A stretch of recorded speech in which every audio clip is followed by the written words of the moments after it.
जब अर्जुन को समझ नहीं आता है, जब श्री कृष्ण उसको सब तरह से समझा देते हैं कि आत्मा जन्मती नहीं है, मरती नहीं है, तुम ये क्यों नहीं समझ रहे हो और तुम युद्ध के लिए सज्ज हो जाओ।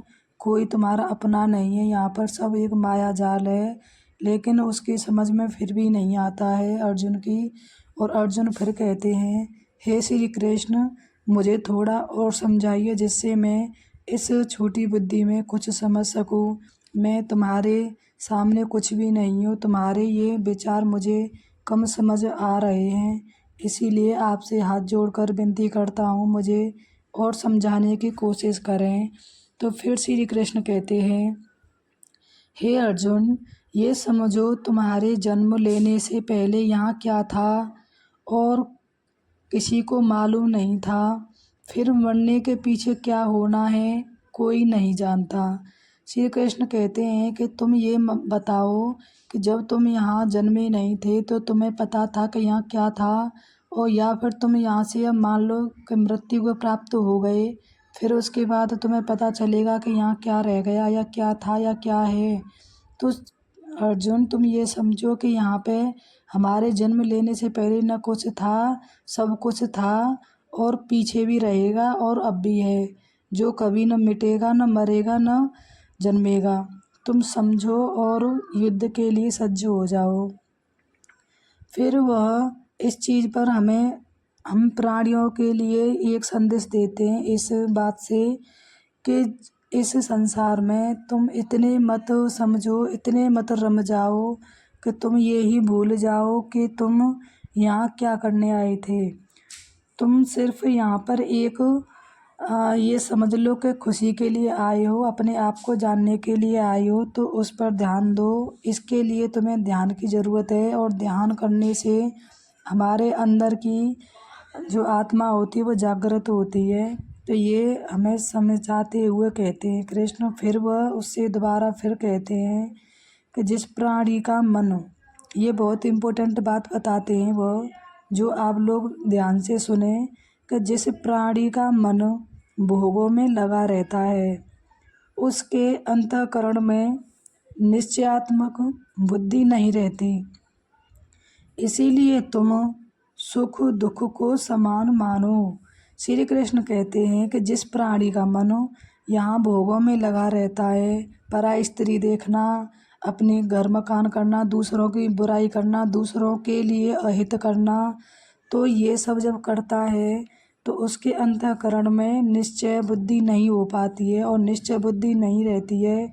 इसीलिए वह फिर गलत विचार आते हैं, गलत विचार आने से फिर हम गलत रास्ते पर जाते हैं और हमें जो है दुख महसूस होता है।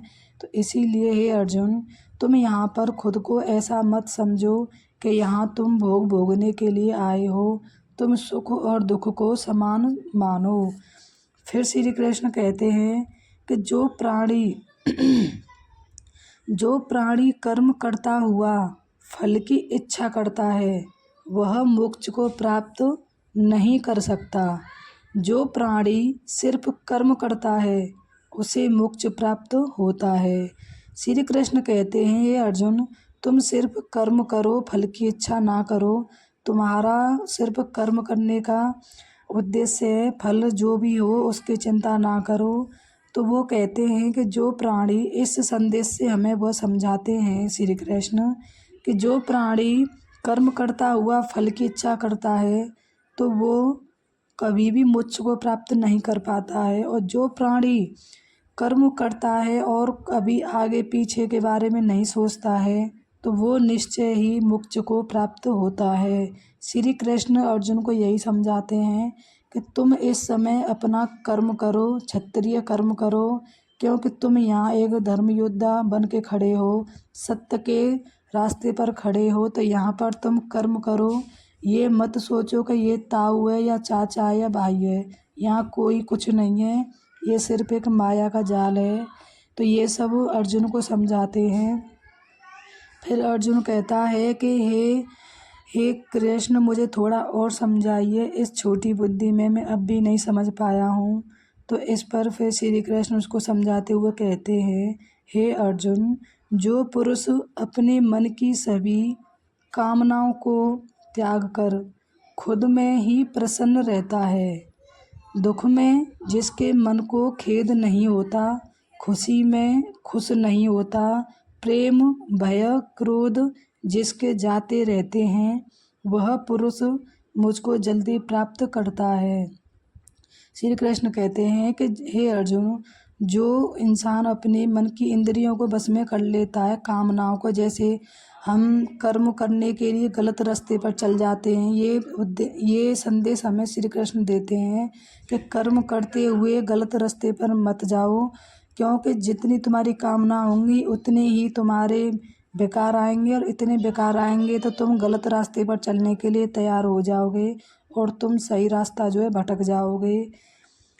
तो फिर वह समझाते हैं और कहते हैं, हे कृष्ण, हे अर्जुन, सुन, जैसे कछुआ अपने सभी अंगों को सुकेड़ लेता है, उसी तरह जो इंसान अपनी इंद्रियों को विषयों से हटाता है, उसी को स्थिर बुद्धि